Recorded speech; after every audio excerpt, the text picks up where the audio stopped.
You ready to go to war? Here we go again. The Iran war this time. It's coming. This crazy man in the White House. Thank you. I guess we have a sponsor. Yeah. This crazy bastard in the White House needs a huge diversion. His clownish treason is no longer diversion enough. As a matter of fact, I get the impression sometimes that people in the United States, us common folk, and the folks who are not common, the ones who set policy and set prices and determine wages and, that they have more or less come to accept Trump as a fucking moron that he is, and they're trying to work around him. That doesn't work with Trump. In Trump's movie, there's only one star. That's him. Everybody else is a bit player, no matter who you are. However, in this instance of war with Iran, there are a couple of people who are pushing this who, seriously, NSA, if you're listening, I really don't give a fuck. But I think John Bolton should be horsewhipped. I really do. What an evil fucking piece of destruction John Bolton is. And now Mike Pompeo also.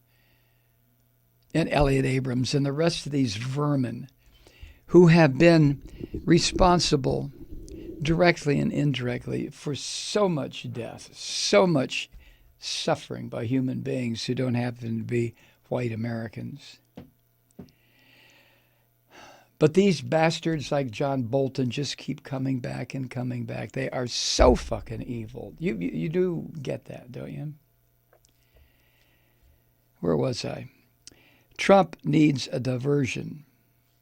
And it looks like he's going to pick what fucked up presidents always pick. War.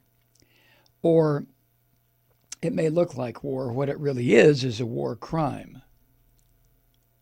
George W. Bush, was responsible for the deaths of hundreds of thousands, up to 1 million or 1.5 million Iraqis, whose only crime, if you want to call it that, was being born an Iraqi. You remember shock and awe, don't you? We haven't played that sound recording in a long time of the bombs and the destruction, the shock and awe of the night that George W. Bush launched the U.S. against Iraq, and the eventual deposing of the Iraqi leader, Saddam Hussein, who at one time had been who was the Secretary of Defense? Bush years. Don Rumsfeld. I don't think we have. We have an acting Secretary of Defense. But even though Rumsfeld and Saddam Hussein at one time not only were good buddies, there is some evidence out there that they were business partners in the weapons industry. That's shit that will never, ever, ever see the light of day. The Iranians have been a pain in America's ass and the UK ever since the early 1950s, after World War II. And it was determined that Iraq was sitting on a huge, huge, huge ocean of oil, not unlike its neighbor Iraq or its further neighbor, Saudi Arabia. Now, the Iranians had already been pumping oil. This is one of the areas that Hitler desperately wanted to get to because he needed oil for his Wehrmacht. But after the war was over, the US and the UK decided that the Iranians would not have as their elected leader one Mohammad Mossadegh, elected by the parliament. They did not have direct democracy. Neither do we. Neither do we. So the U.S. and the U.K., under the guidance of John Foster Dulles and a couple of other warmongering Americans, replaced the leadership of Iran with our own personal dictator, the Shah Reza Pahlavi, the Shah of Iran. Shah has the same root, in a manner of speaking, as Tsar or Caesar or Trump. So we destroyed their government and put Iran and put a dictator in. We immediately shored him up with the Savak, the secret police that we trained in torture, death, destruction, disappearances, rape, murder, mayhem, to guarantee the permanence of the Shah of Iran. Until, of course, the Ayatollah Khomeini, who was in Paris, started sending back to Iran cassette tapes of sermons that were part religion and part revolution. Until eventually, something did happen to the Shah that U.S. intelligence and the evil fucks who operated the CIA at the time couldn't control, and that was the rapid growth and metastasizing of cancer cells. Hence, the Shah of Iran died. And that opened up the revolution in Iran, the religious revolution, the revolution that turned Iran into the Islamic Republic of Iran, and the installation of the Ayatollah Khomeini. And in that process, you remember 45 Americans were taken prisoner / hostage. And that helped get Ronald Reagan elected, and you know the rest of it. So historically, the Iranians have a good case against us. If our population differential was reversed, if our military differential was reversed, Iran would be totally justified in having invaded the United States and replacing our leader. Now, I know what you're thinking. That might not be a bad idea since it's Trump, but I'm talking about a duly elected, even though it's not directly elected, American president. Trump was not elected. But the Iranians, reality being what it is, the Iranians cannot, would not invade the United States. In fact, I think what the Iranians would prefer would be the United States to just fucking go away. Go to Mars. Go fuck up a different planet. Leave us alone. But Trump, like so many of these filthy Nazi presidents, a couple of whom we've had here before Trump's arrival, war is a great diversion and unifying instrument. Because, you know, when the United States is at war, we're all supposed to be good little fucking sheep and say, bah, bah, yes, Mr. Leader, bah, kill them.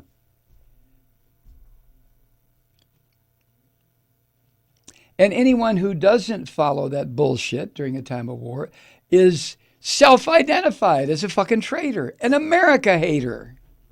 If you don't like killing civilians in a massive shock and awe attack against a sovereign nation that has done fucking zero to us, like Iraq, like Central America, like soon-to-be Iran, like Vietnam, like South Korea, like Korea, nothing that justified the slaughters that ensued. Nothing.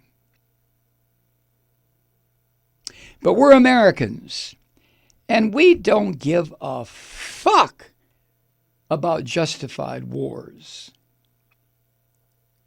What we care about is continuing to dominate the global economic system with our form of predatory capitalism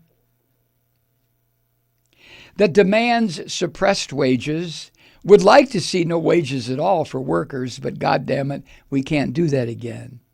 We did that. So the American form of predatory capitalism will continue to slash and burn anybody who does not accept it with a smile on their face.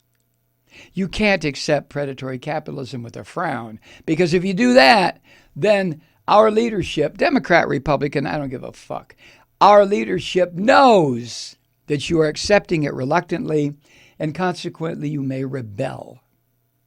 So, got to smash you as early as we can. Now, that has been U.S. policy for decades. And then when you get a Nazi monster, Trump is a Nazi. Trump is Hitler. Hitler is Trump. They're the same person. When you get a Nazi monster like Trump in the Oval Office, hold on to your ass, because you're about to lose it in more ways than one. Let me quote from Eric Schmidt, writing at the New York Times. At a meeting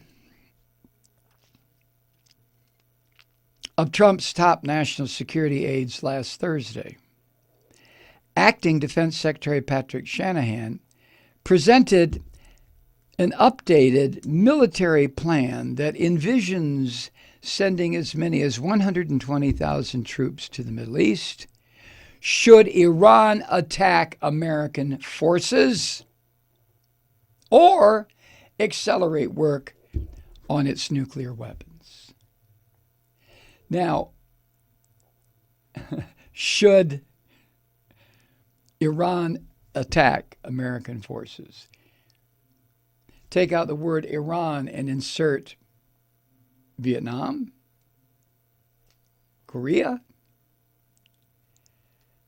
or, since Trump is Hitler and Hitler is Trump, take out the word Iran and put in the word Poland, which is what Hitler said. Poland attacked us! So we have to respond. What? We have to respond, Hitler said. The Poles attacked us with their cavalry, on horseback with their sabers. They attacked our fucking tanks and our cannons and our everything. Which is essentially what George Bush said. And his entire war-making staff. You remember that, don't you? Huh? All those people who shamed themselves forever with their acquiescence to Bush's lies, actually Cheney's lies. George W. Bush was a little fucking dribbly moron. But his Svengali was Dick Cheney.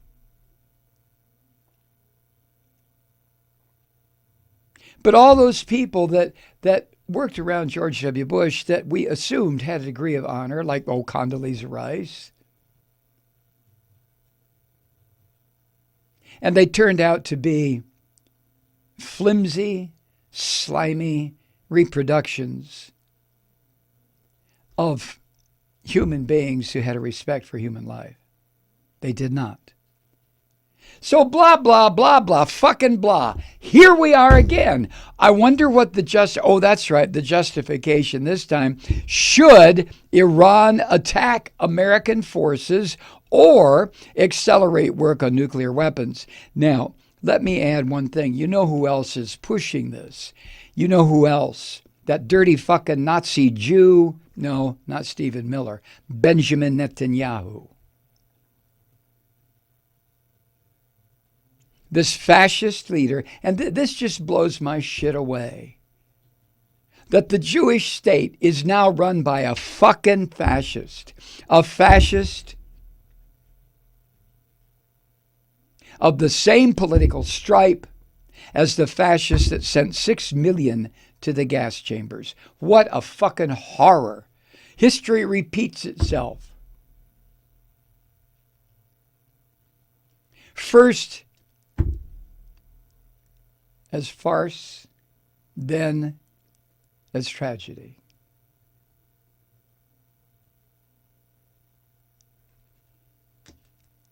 So the one pushing Trump, and Trump is so fucking pushable. Netanyahu knows this. Xi of China knows this. Kim of North Korea knows this. Putin of Russia. They all fucking know that Trump has the educational level of an eighth grader. No offense to eighth graders, but he has the emotional stability of somebody just released after treatment for schizophrenia. Trump is a fucking phony, a liar, a cheat, and so easily manipulable. A useful idiot by definition. Hi, Truth Seekers. Mike Malloy here. As you know, we've switched formats and are now broadcast exclusively on the Progressive Voices Network. So that means you get fewer program interruptions, no corporate commercials, and lots of profanity. But our format change also means some of our radio listeners no longer hear the program. It's been a while since I mentioned our podcasts, so you may have forgotten that there is a way to listen to this program anytime you need a good dose of screaming. Visit MikeMalloy.com and subscribe to our podcasts. You have your choice. You can listen to The Ranting with the audio podcast or listen and watch me lose control with a video podcast subscription. As a podcast subscriber, you can download the program to your mobile device and take me with you wherever you go. And if you have a friend who needs a dose of truth-seeking, you can give a gift subscription as well. That's MikeMalloy.com, and never miss a minute of the uncensored fun and frivolity.